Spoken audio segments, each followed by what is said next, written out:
में हमने मॉलिक्यूलर तक देख लिया था। अब वो मॉलिक्युलरिटी देखते हैं। तो नंबर ऑफ मॉलिक्यूल रिएक्टिंग या कोलाइडिंग टू फॉर्म प्रोडक्ट, ठीक है, can be zero, can never be zero, ठीक है, ये जीरो नहीं हो सकती है, ये नेगेटिव नहीं हो सकती है, फ्रैक्शन नहीं होती है, ये इसकी जो ये ऑलवेज पॉजिटिव होती है और इसकी जो वैल्यू होती है वो जो 1 हो सकती है, 2 हो सकती है और मैक्स टू मैक्स 3 हो सकती है। ये मैक्सिमम वैल्यू है 3, ठीक है, 3 से ज़्यादा मॉलिक्युलरिटी कहीं दिखती नहीं है। और ग्रेटर देन और equal to 4 is very rare, बहुत रेयर होती है, ठीक है, ये वाली जो पॉसिबिलिटी होती है। उसके बाद रिवर्सिबल रिएक्शन, कुछ रिएक्शन रिवर्सिबल होती हैं और कुछ रिएक्शन रिवर्सिबल नहीं होती हैं, ठीक है। जैसे कि लेकिन जो रिएक्शन रिवर्सिबल होती हैं वो सिर्फ उन्हीं के अंदर इक्विलिब्रियम जैसी कोई चीज़ आती है, जो कि अपना नेक्स्ट चैप्टर भी है, ठीक है। तो एट इक्विलिब्रियम तो रेट ऑफ फॉरवर्ड रिएक्शन और rate of backward reaction equal हो जाता है और इक्विलिब्रियम के equilibrium constant is equals to K forward, यानी फॉरवर्ड रिएक्शन का कांस्टेंट बटे बैकवर्ड रिएक्शन का कांस्टेंट ये आ जाता है, ये आप देख सकते हैं। उसके बाद आता है rate of unit of rate constant, unit of rate constant में यूनिट ऑफ रेट बटे यूनिट ऑफ कंसंट्रेशन की पावर एन, ठीक है। तो रेट कांस्टेंट पहले हमने देखा था कि unit of rate of reaction देखी थी, यानी unit of rate of reaction देखी थी, ठीक है। उसके बाद हम देख रहे हैं यूनिट ऑफ रेट कांस्टेंट, जो R O R is equals to K A की पावर एन बन रहेगा।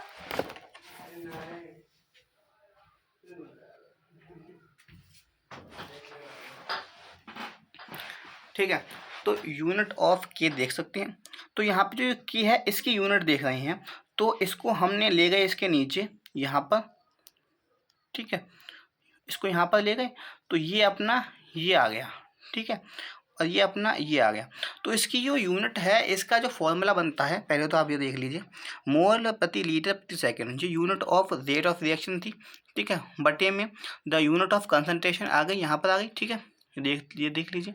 उसके बाद आ जाता है, फिर हमने इसको एन मान लिया, एन अंदर गया, तो ये सारा मैथ लगा के हमने यहाँ से मोल की पावर 1 माइनस एन और लीटर की पावर एन माइनस 1 और सेकेंड की पावर इनवर्स, ठीक है।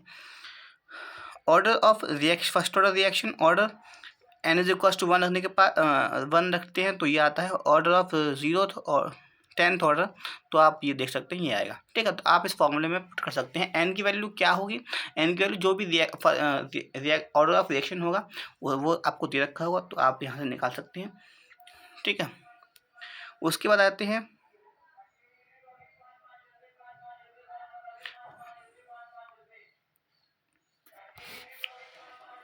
उसके बाद आते हैं integration rate law, zeroth law और integrated law of rate, integrated rate law पे।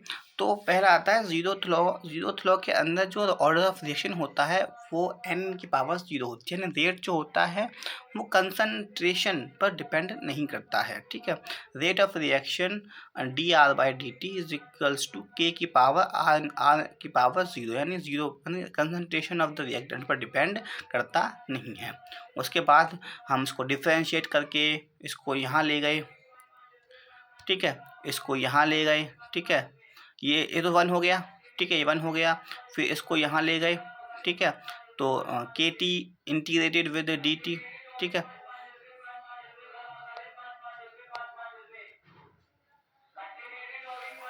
ठीक है। तो डी आर की कंसंट्रेशन सारा कुछ करके तो यहाँ पे हमारा फाइनल निकल के आता है R T minus R naught की is equals to minus K T, R T minus R naught minus K T. तो मैं आपको बता दूं कि सिंपली इसके अंदर लगता कुछ नहीं है, एक सिंपल यूनिटरी मेथड लगता है जो हम सबको आता है, ठीक है, यूनिटरी मेथड लगता है, ठीक है। मैं यहाँ आपको बता देता हूँ यूनिटरी मेथड, ठीक है। यूनिटरी मेथड यहाँ से न्यू पेज इंसर्ट करके clear page content,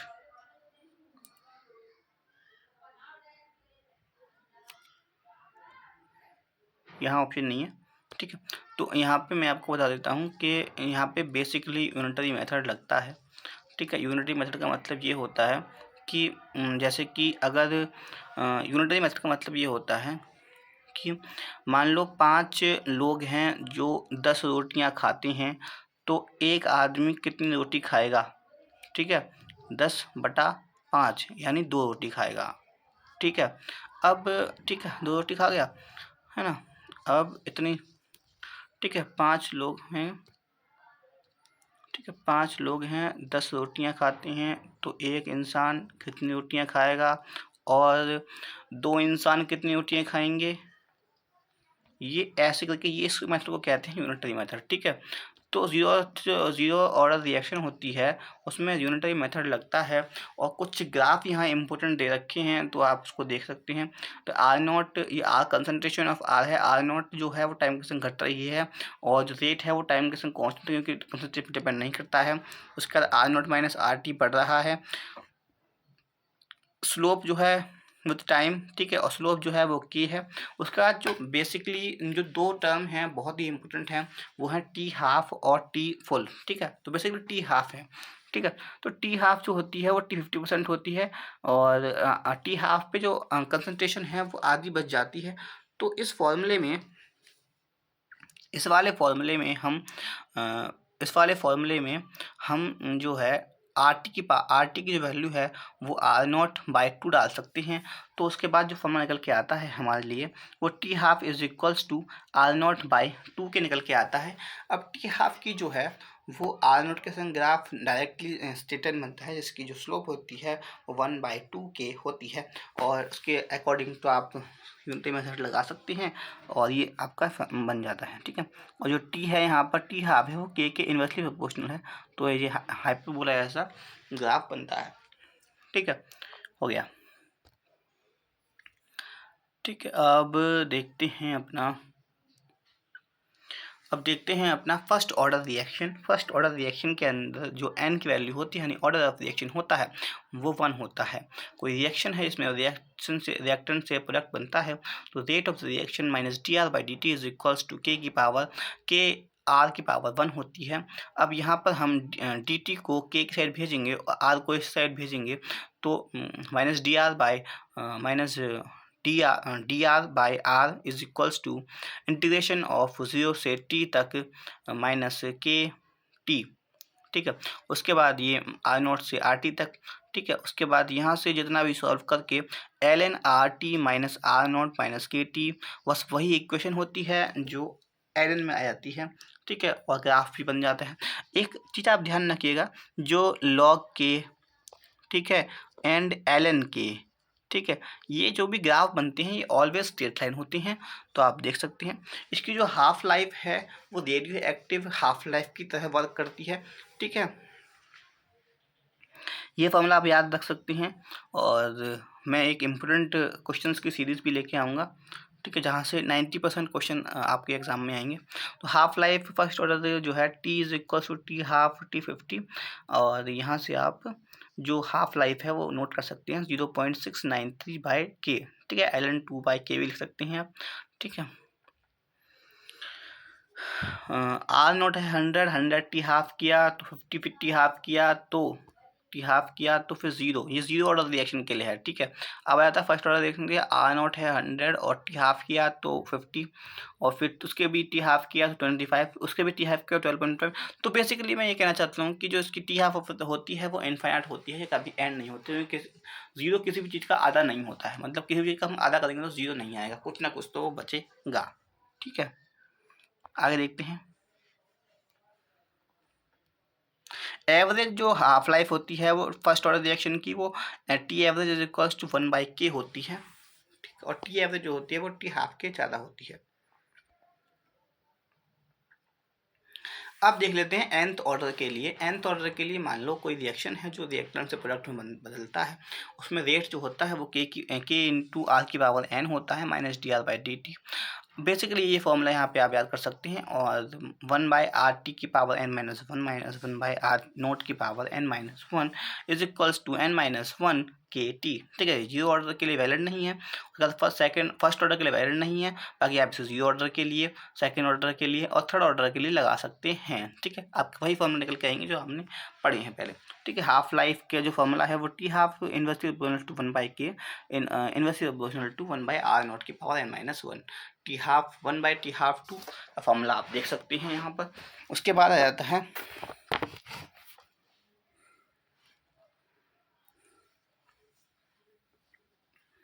application of first order nuclei decay, radio active decay, population, bacteria growth. ठीक है, ये एप्लीकेशन हो first order nuclear decay, radio active decay, population of bacteria growth for gaseous phase. ठीक है, ये सारी चीज़ें इसकी एप्लीकेशन हैं। ये फॉर्मूले से आपको थोड़ा सा देख लीजिए और उससे ज़्यादा कुछ नहीं है। यहाँ से क्वेश्चन कम ही आते हैं एग्जाम में।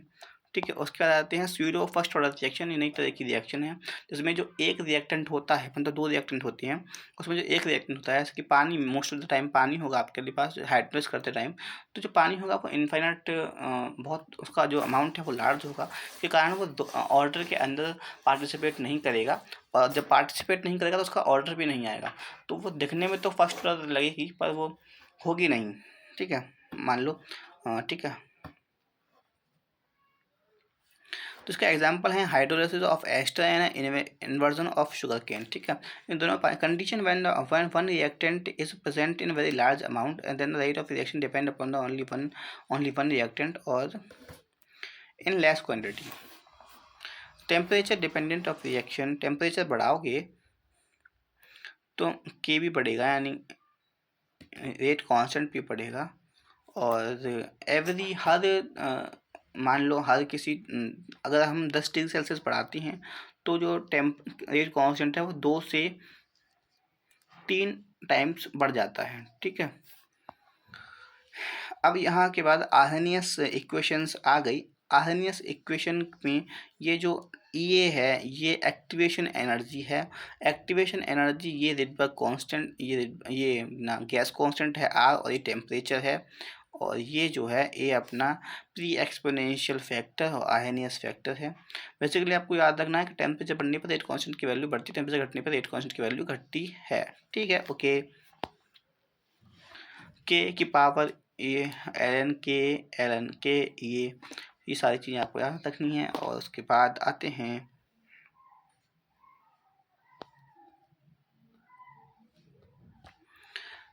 ठीक है, नेक्स्ट जो है वो रिएक्शन है। रिएक्शन एक्सोथर्मिक होती है और एक एंडोथर्मिक होती है। बेसिकली मैं आपको आज क्लियर कर दूं एक्सोथर्मिक और एंडोथर्मिक होती क्या है। ठीक है, तो मान लो कोई रिएक्शन है आर, मान लो कोई रिएक्शन है ए प्लस बी, ठीक है, गिव्स सी प्लस डी, और यहाँ आपको प्लस हीट निकल के आ रही है, हीट। ठीक है, यहाँ आप पे हीट आ गई। तो रिएक्शन का जो एक्सोथर्मिक और एंडोथर्मिक नेचर जो होता है, अब यहाँ पर एक्सोथर्मिक मतलब जो एक्सोथर्मिक, एक्सो मतलब बाहर निकलना और थर्मिक मतलब हीट। ठीक है, हीट बाहर निकल रही है तो ये एक्सोथर्मिक है। ठीक है, और एंडोथर्मिक मान लो यहाँ पर अगर माइनस होता तो ये एंडोथर्मिक कहलाती है। ठीक है, क्योंकि इसमें हीट एब्जॉर्ब हो रही है, मतलब एंडो मतलब अंदर और हीट मतलब थर्मक मतलब हीट, यानी हीट एब्जॉर्ब हो रही है। ठीक है, और जब हीट एब्जॉर्ब होगी तो प्रोडक्ट, और डेल्टा एच कैसे निकालते हैं हम लोग, delta H is equals to product minus reactant. तो जैसे मैंने बताया जब हीट एब्जॉर्ब होगी एंडोथर्मिक के अंदर तो जो प्रोडक्ट की हीट है वो बढ़ेगी, तो डेल्टा एच जो है वो पॉजिटिव आ जाता है। ठीक है, और जब,